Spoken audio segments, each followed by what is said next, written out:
ॐ भद्रं कर्णेभिः शृणुयाम देवाः भद्रं पश्येमाक्षभिर्यजत्राः स्थिरैरङ्गैः स्तुष्टुवागंसस्तनूभिः व्यशेम देवहितं यदायुः स्वस्ति न इन्द्रो वृद्धश्रवाः स्वस्ति न पूषा विश्ववेदाः स्वस्ति नस्ताक्षो अरिष्टनेमिः स्वस्ति नो बृहस्पतिर्दधातु ॐ शान्ति शान्ति शान्तिः Hari Om. We shall chant from the 7th mantra. Yathornanabhishrajate grunhate cha Yatha prithivvyam oshadayas sambhavanti Yatha satah purushat keshalomani Tathaksharat sambhavati havishvam Tapasa chiyate brahma tatonnam abhijayate Annat prano manas satyam loka karma suchamrutam Yas sarvajña sarvavita Yasya jnanamayam tapaha Tasmadetad brahma Nama rupam annam cha jayate. We have seen the first section of the first chapter. There are 3 chapters in Mundaka Upanishad, and each chapter has two sections. So in this first section of the first chapter, the Upanishad first conveys the Guru Shishya Parampara, and then it talks about the disciple who approaches the teacher in order to gain this Brahma Vidya. And he asks that question, Ki kasminno bhagavo vijñāte sarvamidam vijñātam bhavati iti. So the teacher replies that there are 2 types of knowledge, the lower knowledge and higher knowledge. And in the lower knowledge, he names all the Vedas, which also include the Upanishads, then all the Angas of the Vedas, Shiksha, Kalpa, Vyakarana, Niruktam, Chanda and Jyotisham. And the Paravidya he indicates as direct realization of that Akshara Brahma. And that Akshara Brahma is indicated in the 6th mantra as Tad Adrishyam, Agrahyam, etc. And also the Akshara Brahma was pointed out as the Bhuta Yoni, the very source of this entire creation. So how this whole creation came from that Brahma is indicated with 3 examples. Just as the spider weaves the web, like the plants grow on earth, or like the hairs grow on a living person, in the same way this whole world has grown or come out from that Brahma. And there is a sequence how the world comes into manifestation.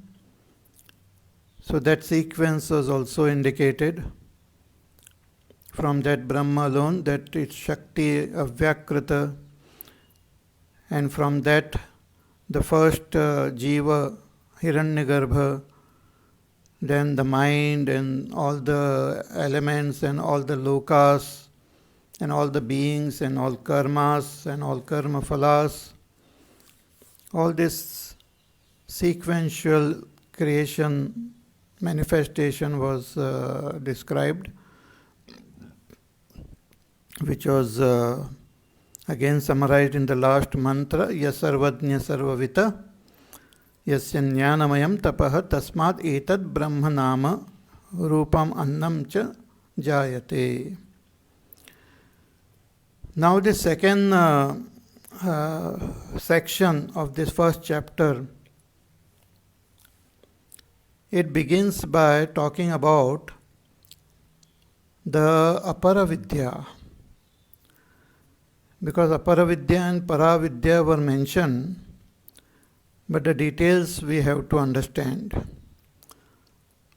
Of the apara vidya means what is the topic and what is the phala of this apara vidya,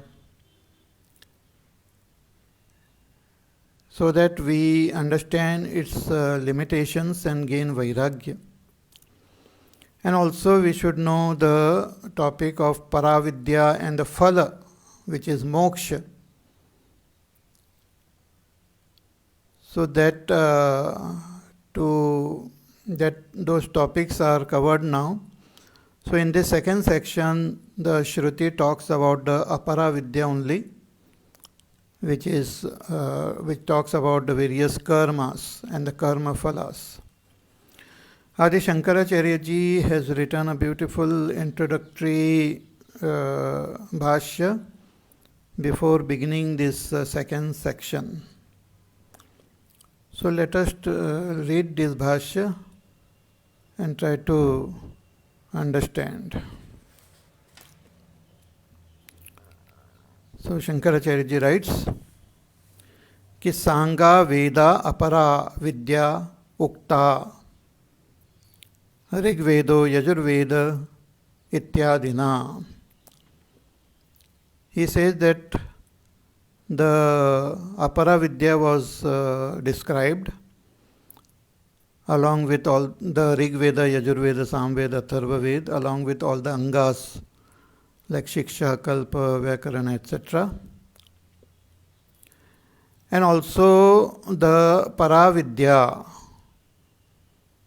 means that direct realization of that Akshara Brahma itself is that Paravidya. So what is that Akshara Brahma? The adjectives of that Akshara Brahma was also indicated. Yes, at-tad-drishyam. So yat-tad-ad-drishyam ityadina nama rupam annam cha jayate iti antena granthena ukta lakshanam aksharam yaya vidyaya adhigamyate iti paravidya sa-visheshana ukta. So the paravidya was also revealed, starting from adrishyam, agrahyam, and till the end of the section.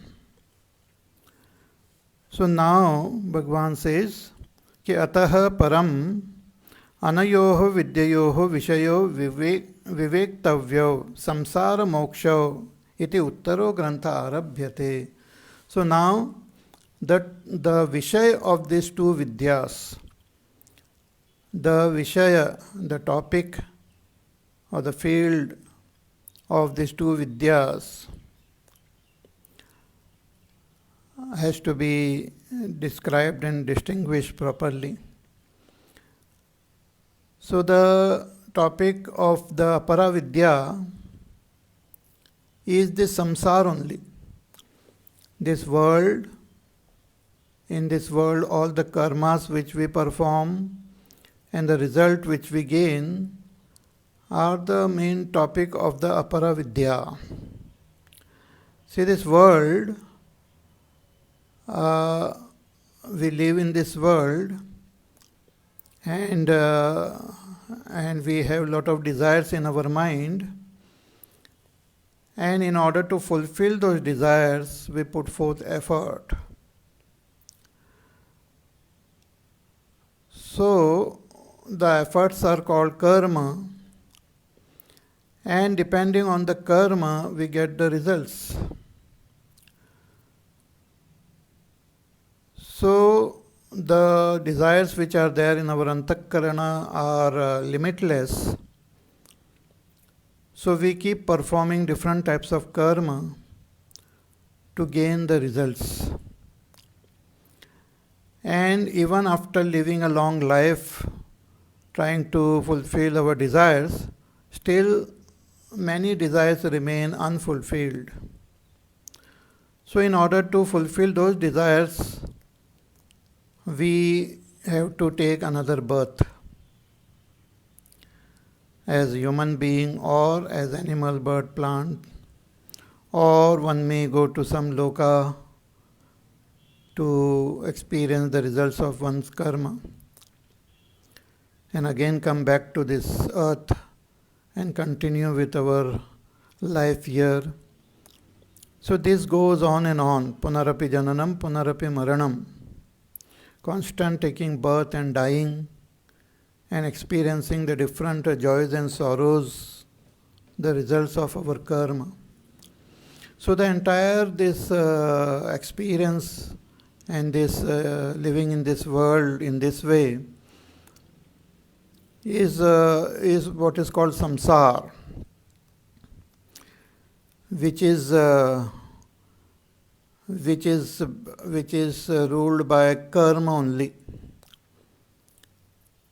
So it is the karma bandhan also it is called, or it is called the very ocean of karma. Kriti Mahau Dadhau. Bhagavan Ramana Maharshi Ji calls it the ocean of karma.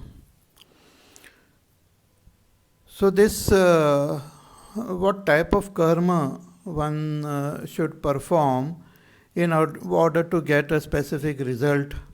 What are the rules, conditions, laws controlling all these karmas?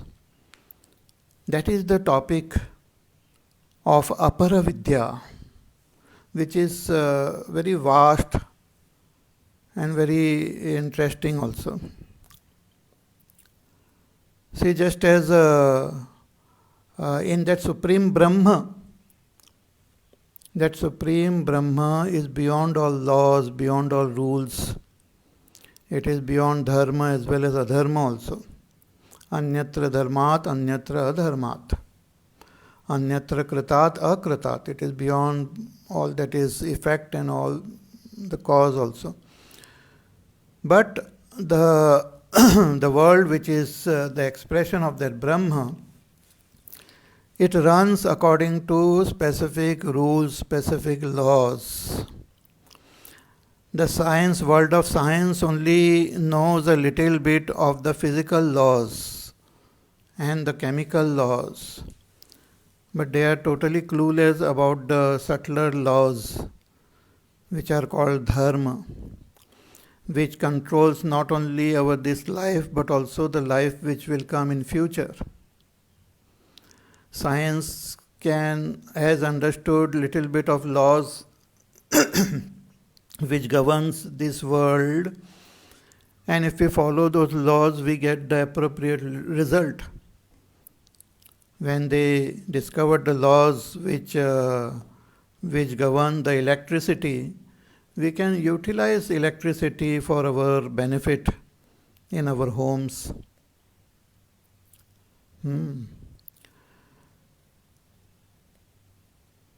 So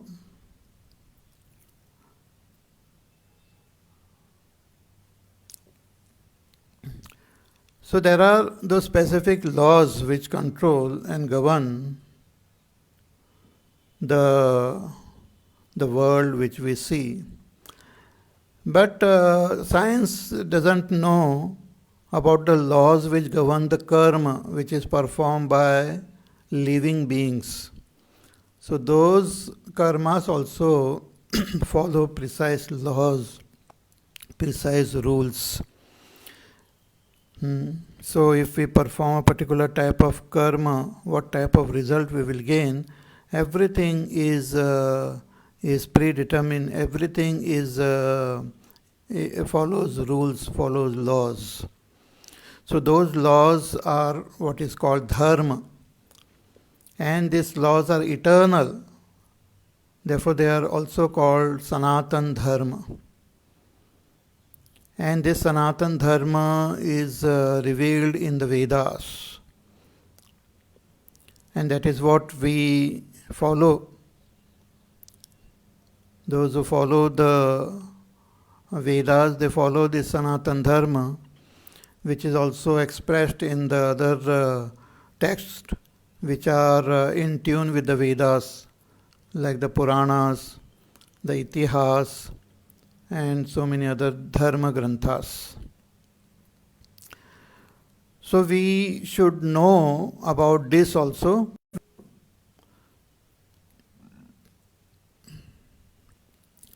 We should also know, I hope you can see and hear me clearly.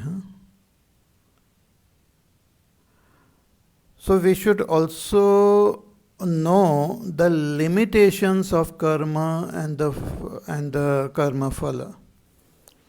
So when we know the limitations, we will then be able to renounce them and pursue the higher path of moksha. Only when we come to understand the defects, we can drop them and pursue the higher path of moksha. So both these topics have to be understood. So first we should know about this karma and its limitations. So that has been taken up in this section. And also then the topic of paravidya. The phala of paravidya is moksha. So that moksha is also indicated. So moksha iti uttaro grantha arabhyate. Samsara moksha. So both samsara as well as moksha have to be understood properly. So that has been covered now in this section and the following sections. Further, Shankaracharya writes in the next paragraph कि तत्र अपरा विद्या विषयः कर्त्रादि साधन क्रिया फल भेद रूपः संसारः. The topic of this apara vidya is the samsar. And what is the samsar? Kartradi sadhana kriya phala bheda rupaha. It is made up of the karma which we perform. The various jivas, they perform karma, and the phala which they get.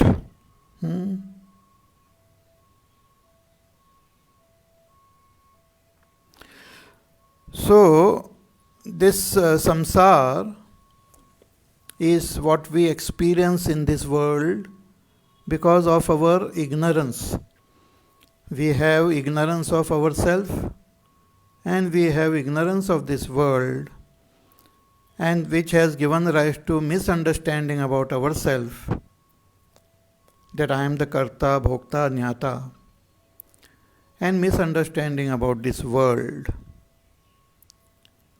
Not knowing that this world is that Supreme Brahma, and not knowing that I am Brahma itself is what is called avidya, which causes this samsara.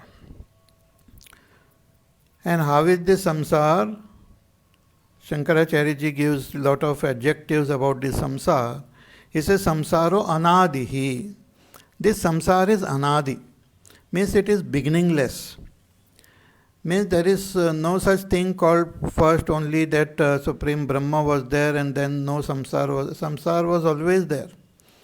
This Jagat is always there. It is beginningless.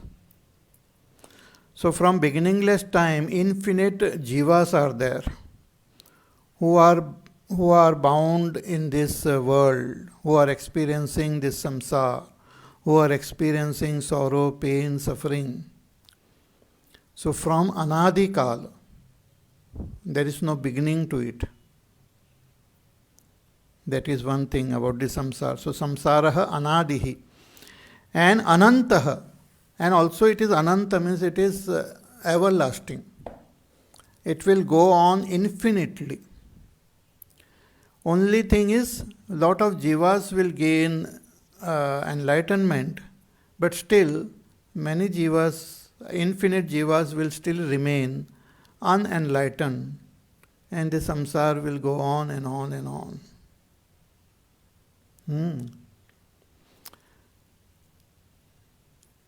Just as we have schools where students go to study, when we were little kids, we also went to the school. Then we grew up, we left that school, but still other children, they started going to the school. And even now the school is going on, and lot of new teachers have come and new students, they keep joining. Just because many students have passed out from that school, the school doesn't stop. The school doesn't close down. Similarly, this vast cosmos is like a huge school where infinite jivas are there who keep learning, keep progressing, keep evolving, and many keep gaining that moksha. But still infinite jivas remain. Because infinity is such that even if you remove a large number from infinity, still infinity will remain.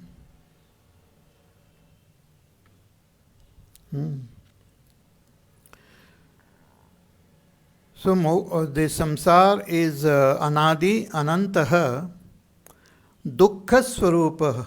It is of the nature of sorrow. It is of the nature of bondage. We are bound by our karmas. We are propelled by our desires to perform actions. We are propelled to experience the results of our karma. We are helplessly experiencing the joys and sorrows in this world. So it is dukkha rupatvat. It is dukkha roop only. Though we get little glimpses of joy, some excitement, some other goodies we get, but basically it is a bondage, and it is filled with sorrow and suffering only. Therefore, this samsara has to be hatavyaha, should be given up. One should be able to break free of this samsara. One should be able to break free of this bondage of karma. Shankaracharya writes, Pratyekam shariribihi, every embodied jiva should become free of this samsara, should strive to become free. See, only human beings are proactively, they can work towards that moksha. Other beings, they helplessly, they experience their joys and sorrows. They cannot proactively work towards their moksha.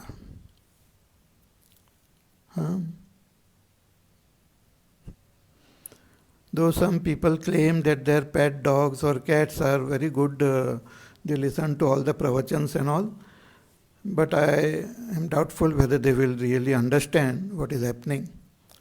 So proactively, they may not be able to do any sadhana to gain moksha, but human beings, they can. So all embodied beings, they move towards moksha only. Just as all rivers, they move towards the ocean. Similarly, all beings, they move towards moksha. So it should be that this bondage has to be renounced, given up, broken. Pratyekam shariribihi samastena nadi shrotovad avyavacheda rupa sambandha. And the samsara is like a nadi, like a river which is constantly flowing. Though the waters, they merge into the ocean, but still the river is there. Like Gangaji is flowing from so many thousands of years. But every drop of water which was there in Gangaji many years ago, centuries ago, has merged into the ocean. But still, new waters, new drops, they keep accumulating and flowing toward the ocean. So it is a constant pravaha, it is called. Everlasting movement. Similarly, this samsara is an everlasting movement, constant movement, like a shrota of the nadi, everlasting, which has to be, and it is made up of the all the jivas and their respective phala. And it is so interesting that every jiva gets connected to his phala. Suppose I have performed an action, I myself will get the result in future. No one else will get the result of my karma. I will get it. So I may perform a karma as a human being, but if I am born like an animal, bird, plant, then in that body also the karma comes, the result comes to me. So it is Ishvara who gives the specific result to the specific jiva, connects him,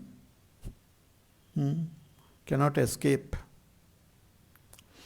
Just like our modern technology and all, that even when we carry our mobile, wherever we move, our mobile is connected to the server. So if somebody contacts us, they will be able to speak to us wherever we are.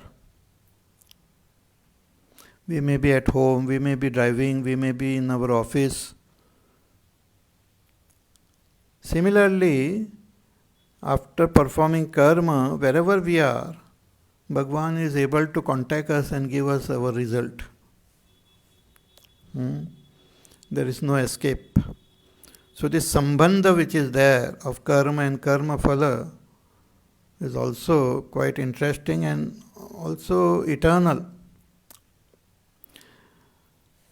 So tad upashama lakshano moksha. Here Bhagwan defined moksha. Moksha is to get rid of this samsara, to become free of this karma bandhan.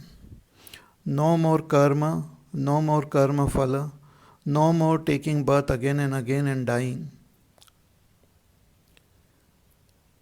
But how can we become free of this? Because this karma is so strong and we are so strongly bound. And wherever we take birth, it follows us. So how can we become free? See, we are bound to karma as long as we have this sense of doership, which is a wrong, which is a faulty knowledge. Not knowing myself, I take up upon myself the activities of the body, mind, senses as my activities. When the body is walking, I say, I am walking. When the mind is thinking, I say, I am thinking. When the eyes are seeing something, I say, I am seeing. So that I, that Atma, not knowing that my Swarupa, I consider myself as the doer of the actions and the enjoyer of the results of action and the knower of all the knowledge. So this kartrutva, bhoktrutva, nyatrutva bhava is there. Doership, enjoyership, knowership, which is wrong, which is faulty knowledge. So only when that, and it is so strong, it doesn't go away easily. Even after listening to all pravachans and all, it doesn't go away. The sense of doership is very strong. So how will it go away? It will go away only when we recognize ourselves as we are. When we come to understand and realize our identity as that Brahma.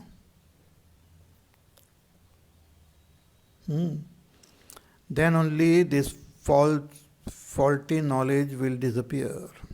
Otherwise it remains forever, in all the lifetime it follows us. So tad upashama lakshano moksha. So moksha is to get rid of this bondage which is caused by ignorance. And how this moksha is attained? That is the topic of the Paravidya. Paravidya Vishayaha. So Paravidya, that knowledge of Brahma. Para is that Brahma. Satyam Jnanam Anantam Brahma. When I come to realize that Brahma as my own self, direct, immediate experience of that Brahma as our self alone will get rid of these wrong notions.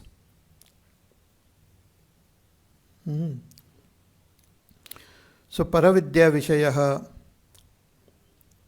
and this moksha is also anadi ananta.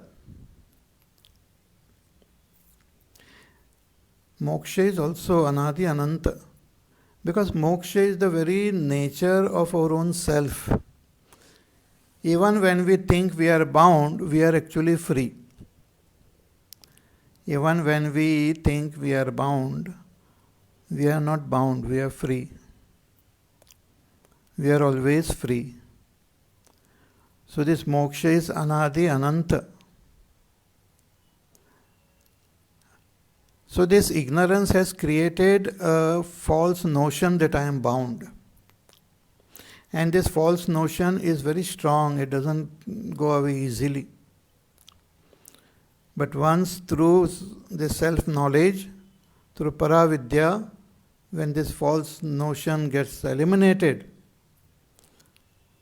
then we experience our freedom, which is eternal.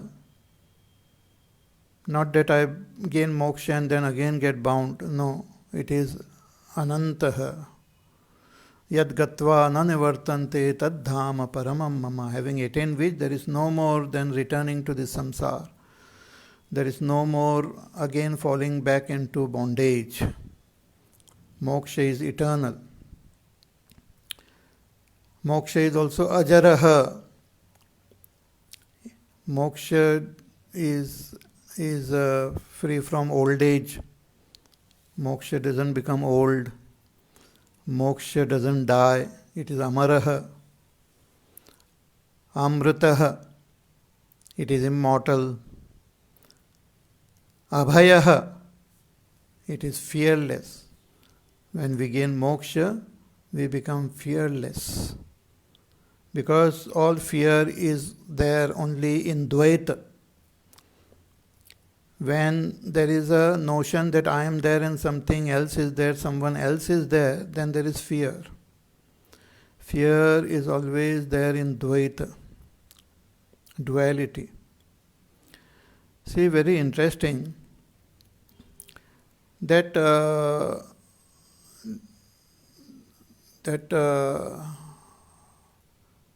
we generally say, even when we are alone, we say, oh, I am so afraid to be alone. But we are not exactly afraid of being alone. We are afraid of someone else coming and harming us. Because when we are really alone, there is no fear. And that we experience in our deep sleep.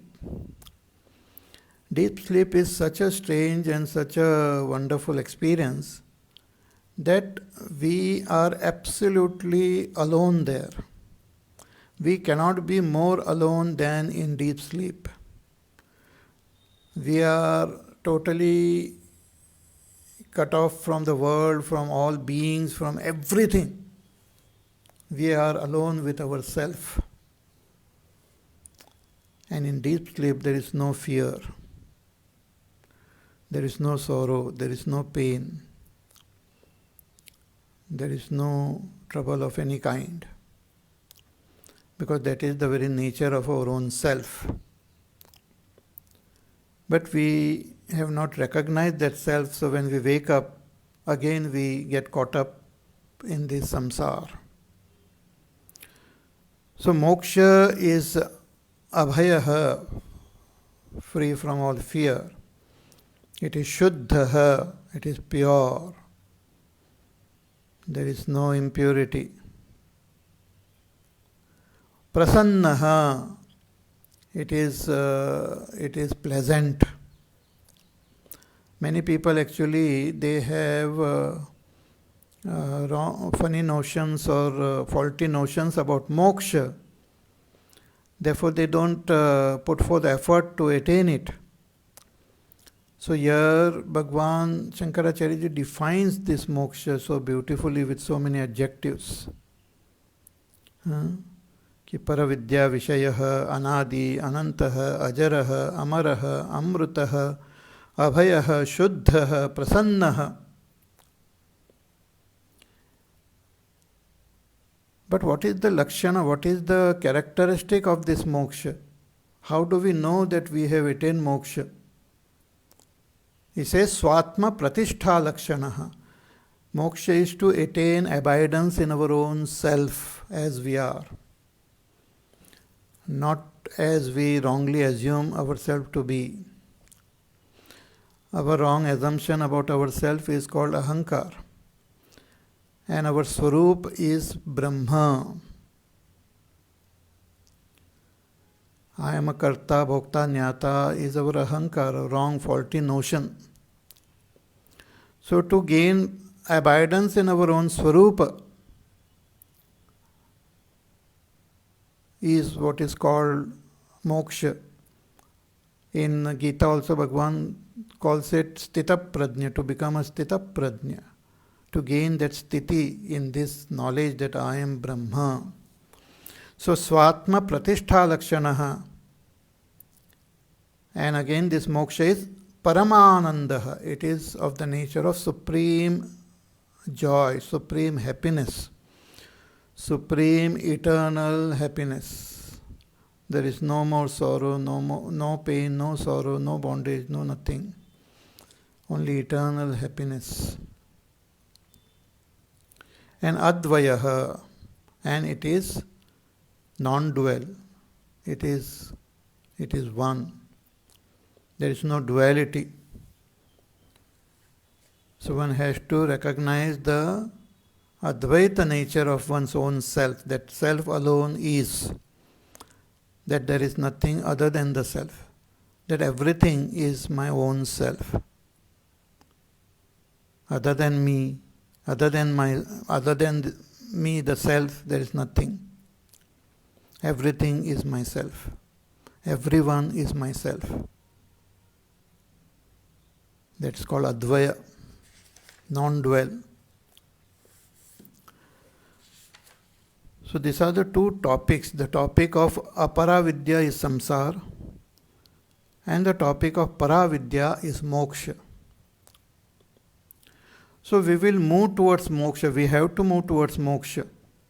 But we can move towards moksha only when we understand the samsara properly and will be able to drop it. Should be able to gain vairagya from our karma, from our desires, from our attachment to the karma phala. We should be able to gain vairagya. Then only we will move towards paravidya. This paravidya, aparavidya together cannot happen, because one is based on ignorance and another is knowledge. Knowledge and ignorance cannot go together. Light and darkness cannot go together. One will have to drop this darkness, drop the aparavidya. So we need to know the limitations, the defects of this aparavidya. So that is the topic of this section, which is taken up here. Shankaracharya writes further कि पूर्वम तावद अपर विद्याया विषय प्रदर्शनार्थम आरंभः. So this section begins by explaining the topic of apara vidya. Why? He says, tad darshanehi tan nirvedopapattehe. That only by seeing, by understanding these limitations of this aparavidya, we will gain vairagya. When we see the defects, we will be able to drop them. Many people are unable to drop this samsara and move steadily towards moksha is because we still have some liking for this samsara. We still like our karma phala. We are still attached to our bondage. We are still attached to the little joys and sorrows which we gain in this world. So only when we dispassionately observe this samsara, we will gain vairagya, and which will be explained again in the verse, in the mantra, in this section only in the end, that how the seeker, observing this aparavidya and its vishaya and phala and all, he has gained moksha, has gained that vairagya. And having gained vairagya, then he approaches a teacher to gain paravidya. So, pariksha lokan karmachitan brahmano nirvedam ayat. Nastyak kratak kratena tad vijnanartham sagurumeva bigachet samit pani shrotriyam brahmanishtham.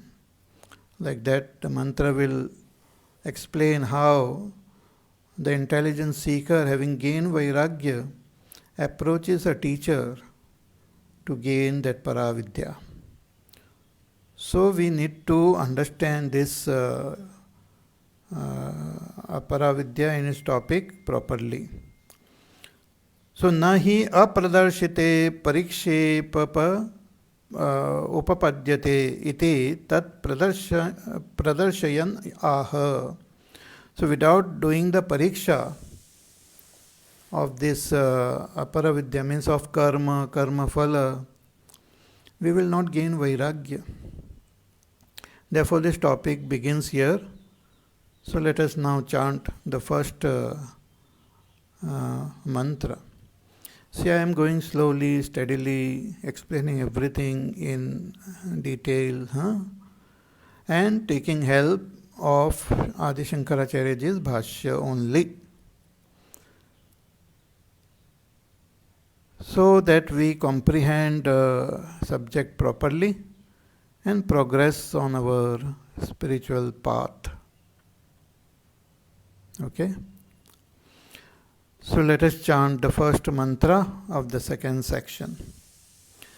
Tadetat satyam mantreshu karmani kavayo yani apashyan tani tretayam bahudha santatani tani acharatha niyatam satyakama eshava pantha sukrutasya loke. Again. Tadetat satyam mantreshu karmani kavayo yani apashyan tani tretayam bahudha santatani tani acharatha niyatam satyakama eshava pantha sukrutasya loke. So here the scripture says ki tad etat satyam, that this the topic of aparavidya, which is karma phala, which is related to this world, is also satyam. Satyam here means not the absolute satyam, but vyavaharik satyam. It is also vyavaharik satya only, because this world which is there is an expression of Brahma. So it is satyam, but it is constantly changing. Therefore, another term which is used for this world is asatyam. Means constantly changing. But even though it is changing, it is everlasting, it is eternal. And the laws and rules governing this world are also eternal. And they are true. They are not just some imagination. They are true. They can be verified. Therefore, they are satyam.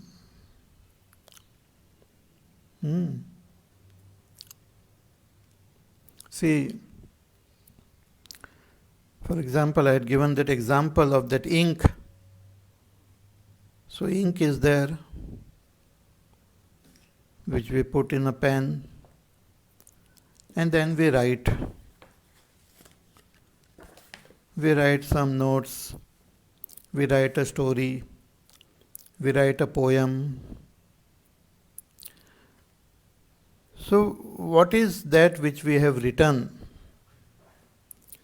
What is the swarupa of that which we have written? The swarupa of all that we write is ink.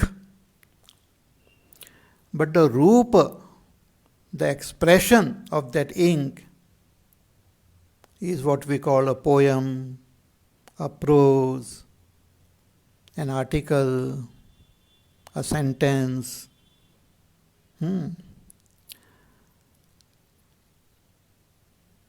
And when we write, there are rules and regulations how we should write. Those are the grammar rules. We have to follow the grammar rules properly. Then only our writings will make sense. Otherwise, it will not make any sense. We should follow the grammatical rules properly. The subject, the object, the predicate, the verb, the adverb, the punctuation marks, and so many things are there which we have to follow. The rules are there. So those who want to write a poem will have to follow the rules of writing. But those who want to know the Swarupa can shift their attention from the poem and just focus on what is the writing. It is nothing but ink only. Similarly, those who are living in this world, identified with their body, they have to follow the rules, regulations of this world. And these rules are very, very specific, strict, precise. Just like the physical laws and chemical laws which we see in the world are so precise that we can predict in advance. Like they send a rocket all the way to the moon or to the other planet, Mars. So they do all the calculations and then they send it, and it follows the laws of nature, laws of physics. And then it lands precisely at the precise point only by following the laws of physics. You cannot say, no, I will not follow the laws of physics. I am a free person. I don't believe in all these laws. I don't believe in Sanatana Dharma and all. Okay, try to send a rocket without following laws. The rocket will come and fall on our head only. Similarly, when we live in this world, we do karmas, and those karmas follow laws, rules. Therefore, they are satyam only. They are true. Tadetat satyam. What is satyam? All that is said in the mantras of the Vedas. They are not just some stories. They are true. They are very much true. Tad etat satyam mantreshu karmani kavayo yani apashyan. All those things which are mentioned in the mantras, all the karmas which are described in our Vedas, which are seen by great enlightened masters, they are not the Rishi Munis are not the authors of the Vedas, but they are the one who have seen the truth about them. They are called mantra drashtarah. They are the seers of the mantras. They know that what the Vedas are saying is true. Veda Vyasji knows. Vashishta Rishi knows that what is said there is true. Yajnavalkya Rishi knows. Bharadwaj Rishi knows. Vishwamitra Rishi knows. And here also we have seen that Brahmaji knows. His son Atharva knows. Then Angirasa, Angi, Bharadwaja, Shaunaka, all of them, they know the truth about these Vedas. So mantreshu karmani kavayo yani apashyan tani tretayam bahuda santatani, and these are mentioned, these are spread out in the three portions of the Vedas, the three types. See, the Vedic mantras are also broadly divided into three types. They are called, the Rig Veda mantras are called Hautra. Then what are mentioned in the Yajur Veda are called Advar Yava. And that which is mentioned in the Sama Veda are called Audgatra. Means all that is mentioned in the revealed in the Vedas are true. Just like we know about the physical laws of this world, let us say the gravitational law. The scientists say that if an object is dropped, it will fall down with a specific acceleration and all.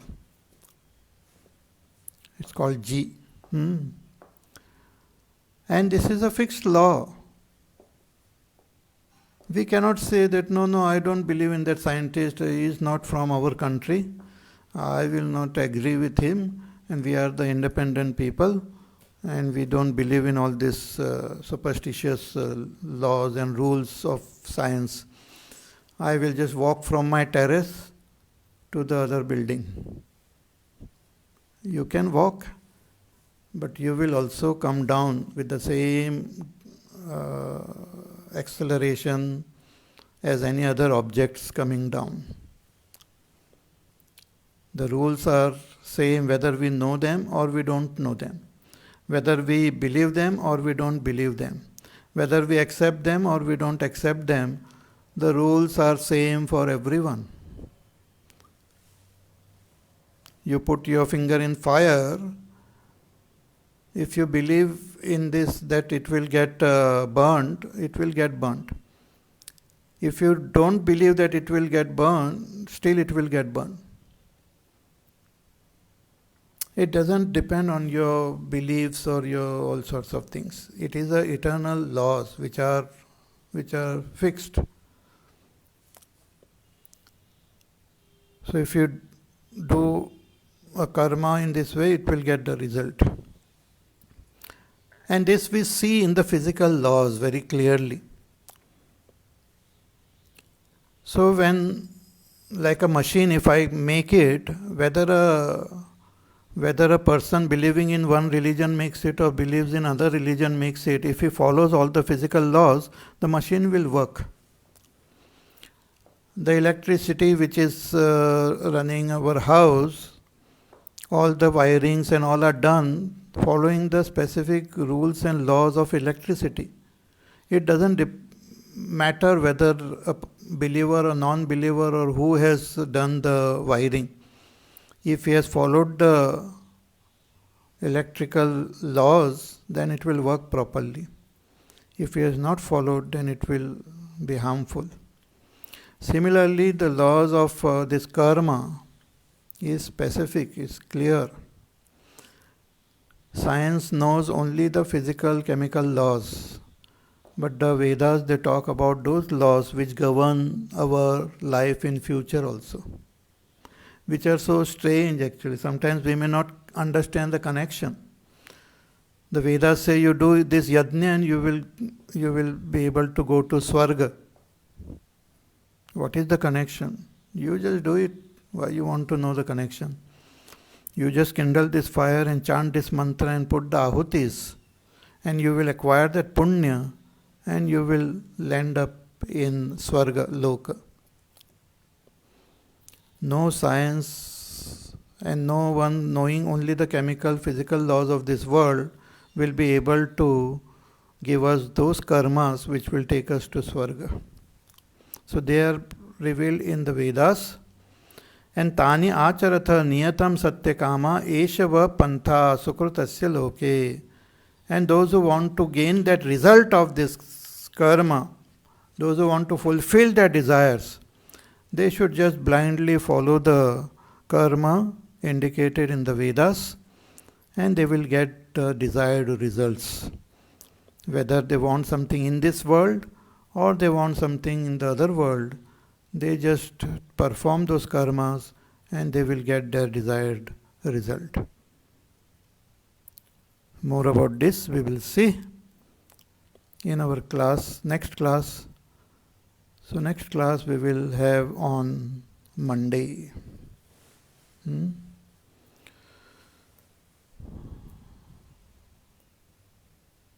So we'll continue with this topic.